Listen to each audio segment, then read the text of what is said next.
Hello, hello, good morning, good morning. Medyo makulimlim ngayong umaga. Pero kailangan pa rin natin magtrabaho dito para matapos ang ating ginagawa paunti-unti. Anyway, ito ang gagawin natin. Maglilinis. So, okay. Tara na. So, good morning sa ating lahat. Ito ang ating gagawin for this morning. We only work, no, I only work for 2 hours here. Kasi mamaya, pupunta tayo doon sa ating tindahan. Kasi during the morning, I usually work here.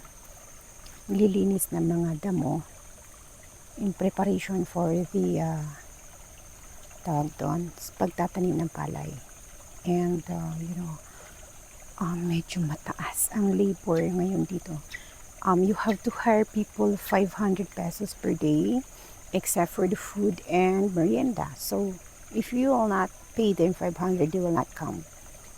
And, medyo natitipid tayo ngayon kasi we are, at the same time, I am expecting a major surgery in the coming days.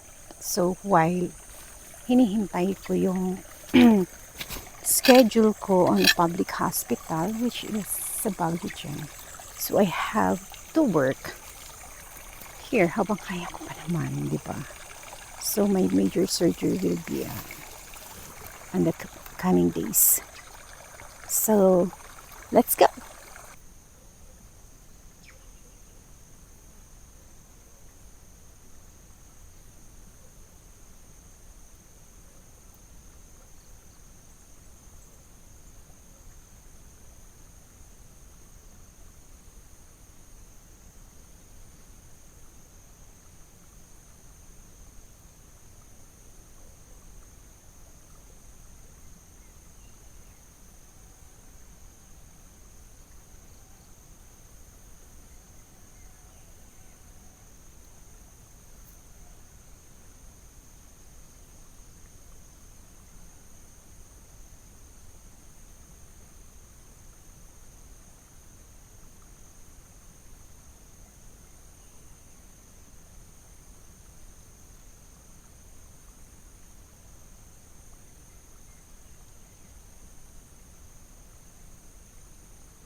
So yan, natapos nating linisin ito.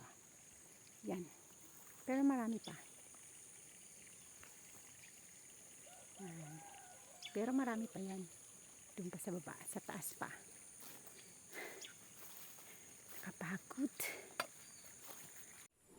So this is usually the problem kung mga kapitbahay ng alagang kalabaw o baka sa farm, rice farm. So yung mga riprap nahuhulog ng mga alaga nila, yung mga bato.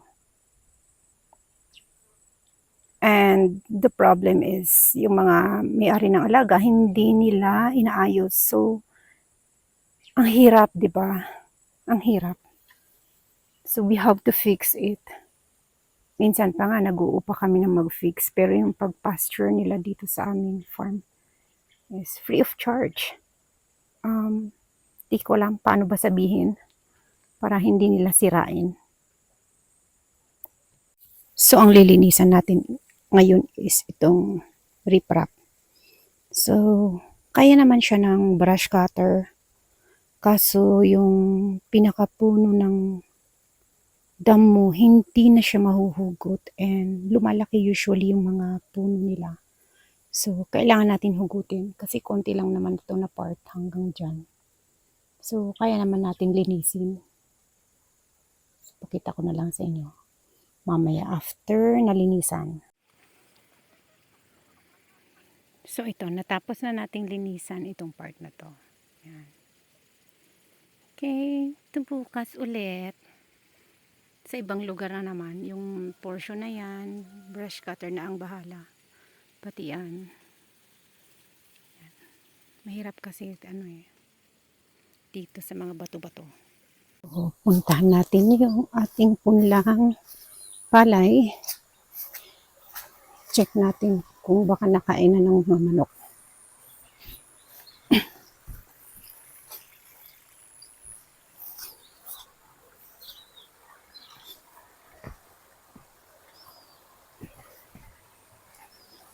Di pa ito nalinisan. Sa banda rito, ang daming kuhol.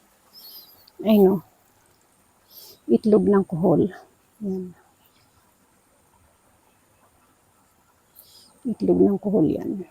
Ang dami. So, kailangan mawala ng mga kuhol.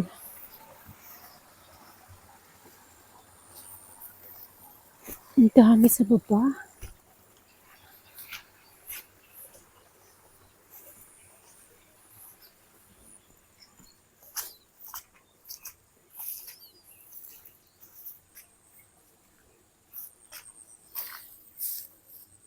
So, yan. Itlog na naman.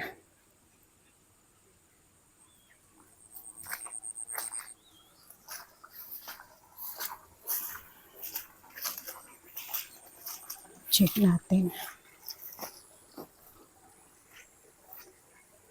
Okay pa naman. So, ito na yung ating punla. Ang palay. Ano to? Bakit dinaanan?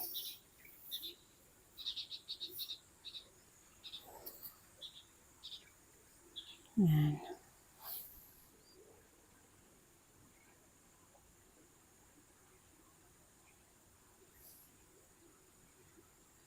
So, yan ang itatanim natin.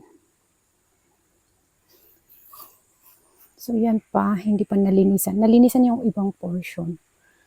Pero sa taas, hindi pa. Ito pa. Ay, ilang araw pa ako maglilinis dito. This week, tapos na rin. Yan. So, very ngayon. Hindi siya maaraw ngayon. So, yan. Dinaanan na naman ng mga kuhol yung ating punla.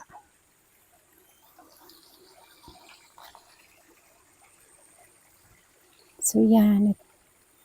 Hindi naman kinano ng manok.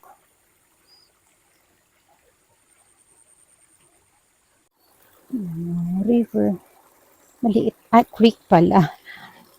Hindi siya river. Kailangan tanggalin natin ito.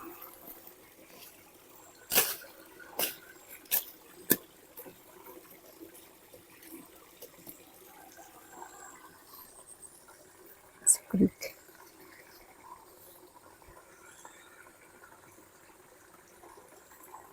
Dami pa. Dahil pa ang malilinisan dito. Pero madali na lang yan.